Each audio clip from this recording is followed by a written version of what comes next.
እኔ ኦርቶዶክስ ሳሎን በመኪና ተጭኖ ወደ ቤተክርስቲያን የሚገባ ምግብ አይቼ ተከትዬ ቤተክርስቲያን ገብቼዋለሁ።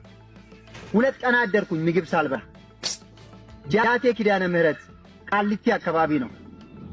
በቤተክርስቲያን በኩል እያለፍኩ እያለው ቤተክርስቲያን በር ላይ ቁጭ ብሎ የምግብ ትራፊ የሚበሉ የኔ ቢጤዎችን ቆሜ እነሱ የሚበሉትን እየተመኘው እያለው አንድ አይሱዚ ሙሉ ምግብ ጭኖ ቤተክርስቲያን ገባ።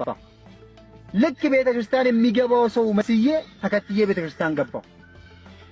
ከዛ በር ላይ ሲደርስ ሰዎቹ ሲሳለሙ ልክ እነሱን አይቼ እኔም እየተሳለምኩ የቤተክርስቲያኑን በር ሲሳለሙ እኔም ከነሱ ጋር የቤተክርስቲያኑን በር የሳምኩ ግቢ ገባው። ምግብ ተከትዬ ማለት ነው። የሆነ ትልቅ አዳራሽ አለ።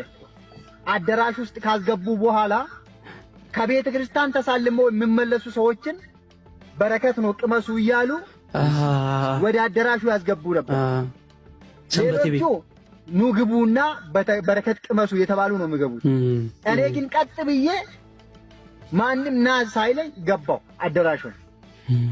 ልክ ሲገባ ምግቡ ጠረጴዛ ላይ ተደርድሯል። ቢፌ ነው። ማንም ሰው ሲመጣ አንድ ቁርጥ ያነሳል። እንጀራው አንድ ቁርጥ አንስቶ ለበረከት ነው ተብሎ ነው እንግዲህ አንድ ቁርጥ አንስቶ ትንሽ ወጥ ጨምሮ ፊት ለፊት ቁጭ ብሎ ይበላል።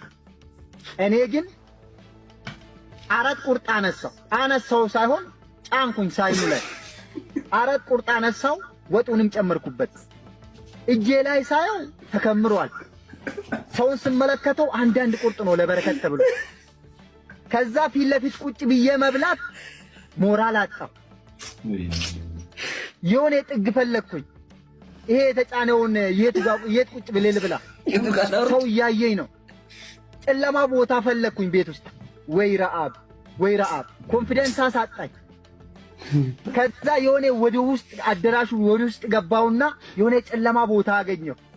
እዛ ቁጭ ብዬው 4ቱን ቁርጥ እንግዲህ 2 ቁርጥ 2 ቀን ሳልበላ ስላደርኩ ነው። ለነገም ተስፋ የለኝም። 2 ቁርጡ ደግሞ ለነገ ነው። 4 ቁርጥ አነሳውና ቁጭ ብዬ 4ቱን ቁርጥ ከጨረስኩ በኋላ ወጣው። ነገር ግን ብዙ ሰው አይቶኛል። እያፈርኩኝ ነበር።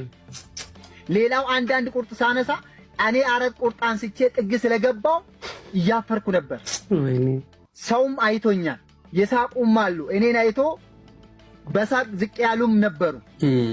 በላውና ጥርግግ አድርጌ በላው። የሆነ ነገር እያሉ ይወጣሉ። ሰው ማለት ከበላ በኋላ የሆነ ነገር እያለ ይወጣል።